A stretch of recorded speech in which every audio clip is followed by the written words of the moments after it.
A tale I've written, invented, yes, hence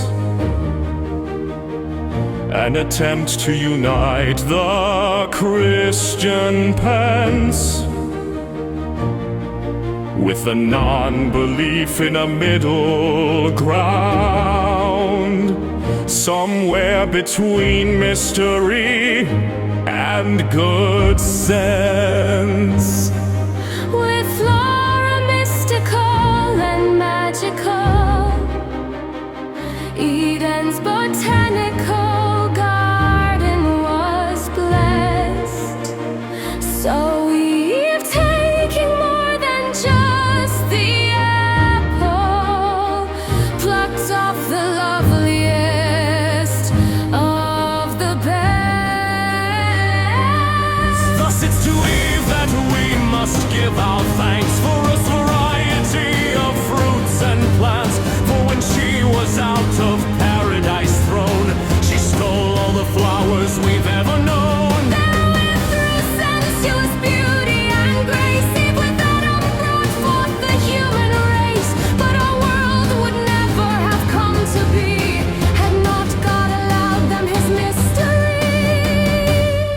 When they were banished from his bosom, Eve saw more than just the apple blossom, and took on her way through Eden's bowers many wondrous plants and fruitful flowers.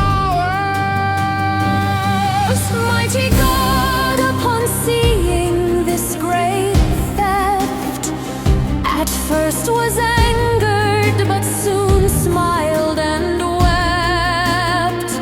For human nature was made in his name, so he had no one but himself to blame.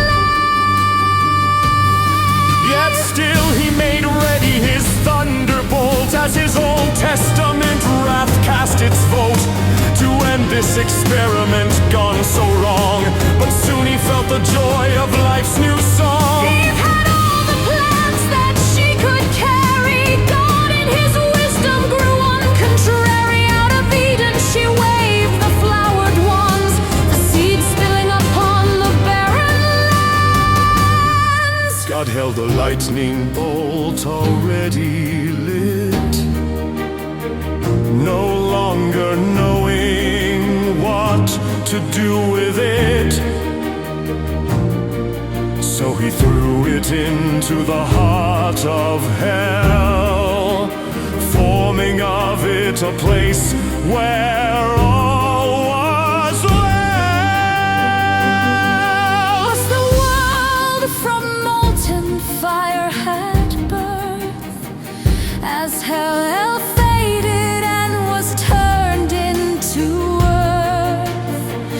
This he gave to Adam and Eve with love for them and theirs, to make a heaven earth. From his bolt grew the hawthorn and bluebell, and he be damned, for Eve stole these as well. So he laughed and pretended not to see, retreating into eternity. So be it, God said, when time was young, that such is the life my design has wrung. For in their souls some part of me has sprung, so let them enjoy all the songs I've sung. Life was much too easy in paradise,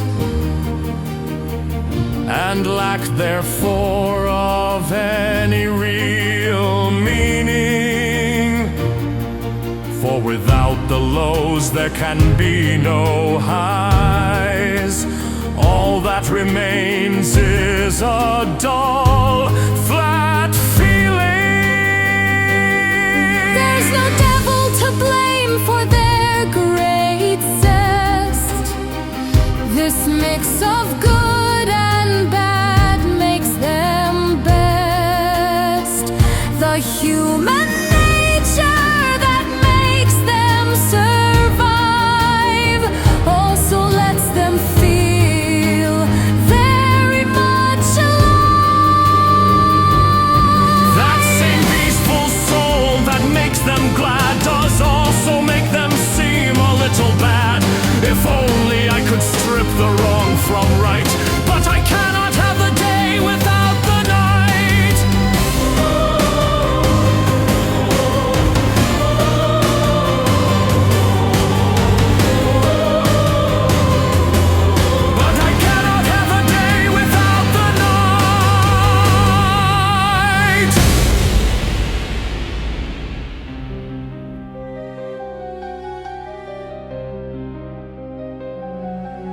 So it was that with fertile delight Eve seeded the lifeless earth for us to receive.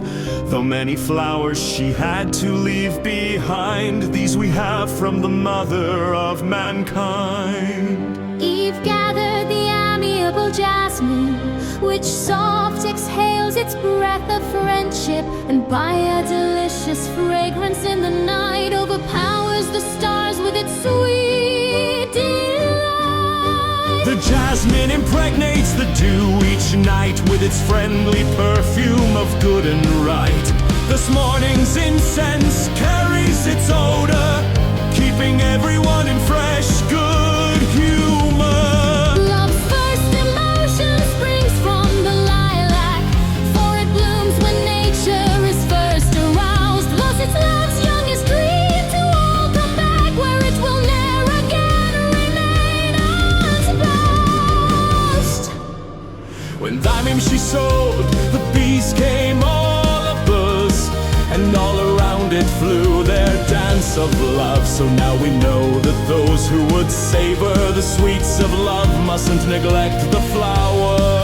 Campfire, the scent of paradise inspires, reminding us to what our soul aspires, when spontaneous desires overspill to tell us of duties we must fulfill. Daffodils arranged in their elfin way wear their yellow skirts like fairies' dresses, and brighten through the spirit light of morn into the fuller radiance of day. Butterflies come to life in Pansy's psyches, embodied by extension into flight. Their flowers floating on the air propel, leaving shadow prints behind on the petals.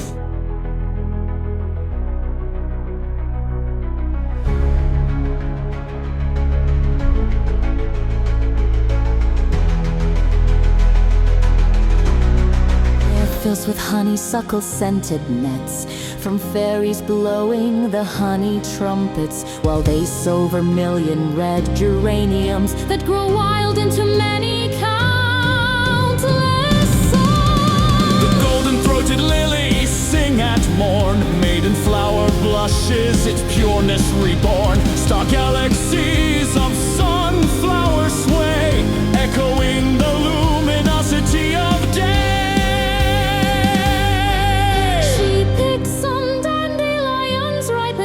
To have gone from gold to just so much fluff, reminding us when soft blown with a puff that time will spread us to